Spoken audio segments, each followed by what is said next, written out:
अयोध्या में श्री राम की प्राण प्रतिष्ठा के बाद श्रद्धालुओं को भगवान के दर्शन कराने के लिए देश भर से अयोध्या के लिए 40 ट्रेनें चलाई जाएंगी।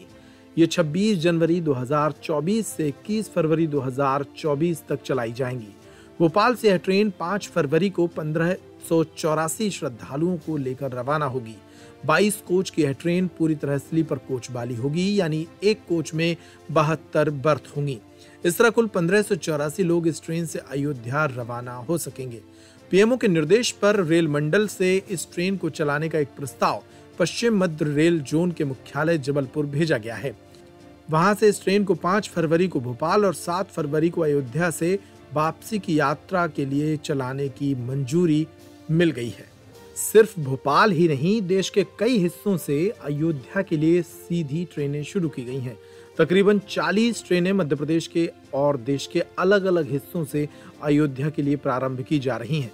इनमें देहरादून व आगरा कैंट, उदयपुर सिटी, कोटा और सहारनपुर, जोधपुर, जयपुर, अमृतसर, दिल्ली हिसार, कैथर, भागलपुर, इंदौर, रायपुर, भोपाल, जबलपुर, भुवनेश्वर, संबलपुर, हावड़ा, राजकोट, अहमदाबाद, सूरत, मुंबई सेंट्रल, पुणे, नांदेड़, अगरतला, बेंगलुरु, विशाखापट्टनम, नगरकोइल, रामेश्वरम व चेन्नई से ट्रेनें प्रारंभ की जा रही हैं।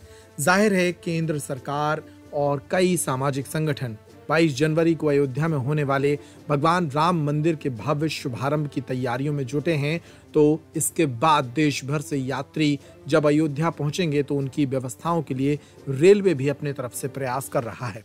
इसको लेकर देश भर के श्रद्धालुओं में हर्ष की लहर है। सबसे बड़ी बात पूरे विश्व की खुशी है कि पन्नी की तिरपाल हट के एक भव्य मंदिर निर्माण हो गया। हमारे रामलला सरकार अपने अब सही तरीका से राम राज्य की तैयारी के लाने अपने सिंहासन पर बैठे आ रहे हैं। एक हमारी बस खुशी नहीं है, पूरी विश्व की खुशी है। और ऐसा नेता, एक जननायक दोबारा कभी न मिले है जो हिंदुत्व के लाने एक अलग ही काम कर रहा हो और पन्नी से उठा करके मंदिर में विराजमान कर दो। हमारे रामलला सरकार को जो हुन चाह रहा हो जो काम, इनमें सबका सहभागिता लेने हैं और बहुत ही खुशी को दिन है कि ऐसा अवसर हमें प्राप्त हो रहा हो। शायद हुई कोई के ऐसे मिले हैं, लेकिन हम तो अपना जीवन का सौभाग्यशाली मान रहे हैं कि हमारी आंखों के सामने ऐसी चीज़ें हो रही हैं। रामलला के बनने पर इस देश में अन्य देशों तक में खुशियाँ जाहिर हो रही हैं और हमारे राम भक्त जो है नित्य हर मंदिर में जा करके पीले चावल भी दे रहे हैं कि प्रभु राम के पधारने पर हर खुशियाँ जाहिर हो रही हैं।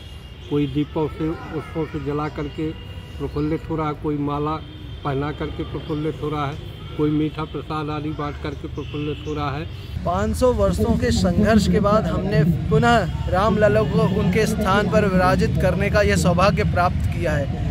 ये राष्ट्र हित में, हिंदू हित में जो राष्ट्रवादी पार्टी आज देश में काम कर रही है, हमारा उसके प्रति साथ जो हमने दिया और वो हमारा साथ दे रही है, उसकी वजह से आज ये शुभ दिन हम देख रहे हैं और ये हम सबके दिल में जाए और हम अपने दिल से महसूस करें कि ये हमारे हित में काम हुआ है। इसलिए हम घर घर से अयोध्या पहुंचकर श्री राम जन्मभूमि के इस शुभ राम राज्य अभिषेक के पुनः एक बार राज्य अभिषेक के इस मौके में शामिल हों।